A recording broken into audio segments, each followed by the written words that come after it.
এই চর্চা না করলে আগামী বছর পরবর্তী ক্লাসে যাওয়ার যে আকাঙ্ক্ষা নিয়ে আসবে, যে ফলাফল নিতে চাইবে, সেই ফলাফল নিতে পারবে না। তাই তোমরা যেটুকু শিক্ষা অর্জন করেছো সেই শিক্ষাটা তোমাদের বাস্তবে কাজে লাগানো, অর্থাৎ প্রতিদিন সকালবেলা একটু একটু করে তিলাওয়াত করবা, তাসবিহগুলা শিক্ষা করবা। যদি এই শিক্ষাটা যদি বাস্তবে কাজে লাগাও তাহলে এই কোরআনের নূর তোমাদের জীবনে প্রতিফলিত হবে। আর এই দোয়া তোমাদের জন্য করি যে তোমরা তোমাদের উজ্জ্বল ভবিষ্যৎ আরো যেন সাফল্যমণ্ডিত হয়, এই প্রত্যাশা রাখি। এই প্রত্যাশা রেখে আমি আমার সংক্ষিপ্ত বক্তব্য এখানে শেষ করছি। আল্লাহ হাফেজ। আসসালামু আলাইকুম ওয়া রাহমাতুল্লাহি ওয়া বারাকাতুহু। এই পর্যায়ে সংক্ষিপ্ত বক্তব্য নিয়ে আসছেন দারুল হিকমা আইডিয়াল দাখিল মাদ্রাসার সম্মানিত উপদেষ্টা জনাব রবিউল ইসলাম সুয়েল।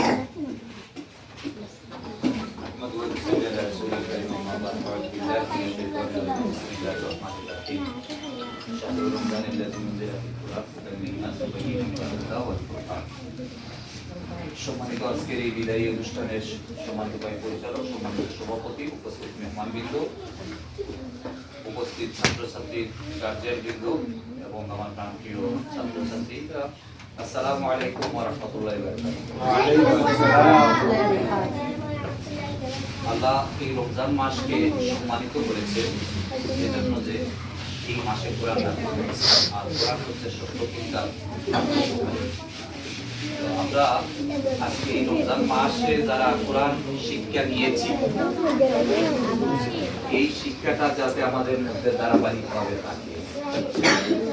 সম্মানিত উপস্থিতি, আজকের এই চমৎকার অনুষ্ঠানের মাধ্যমে আমরা যেন এই শিক্ষা নিতে পারি যে এই রমজান মাসের এক মাস আমরা যে প্রশিক্ষণ নিয়েছি, বাকি 11টি মাস যেন আমরা সেই ধারাবাহিকতার মধ্যে, বিশেষ করে গার্জিয়ানদের প্রতি আমার অনুরোধ থাকবে, আমাদের মক্তবগুলা বন্ধ হওয়ার আপনারা নিজ উদ্যোগে মসজিদ কমিটির সাথে কথা বলে, ইমাম সাহেবের সাথে কথা বলে আপনাদের বাচ্চাদেরকে প্রতিদিন সকালে সময় মতো যেন মক্তবগুলাতে দেন। এই মক্তবগুলা যদি চালু থাকে, সেখানে যদি আপনাদের বাচ্চাদেরকে পাঠান, তাহলে বাচ্চারা যে ধারাবাহিকতা থাকবে, কোরআন যেভাবে শিখবে, বাসায় আপনি যতই হুজুর রাখুন না কেন, এই মক্তবের মতো শিক্ষা হয় না।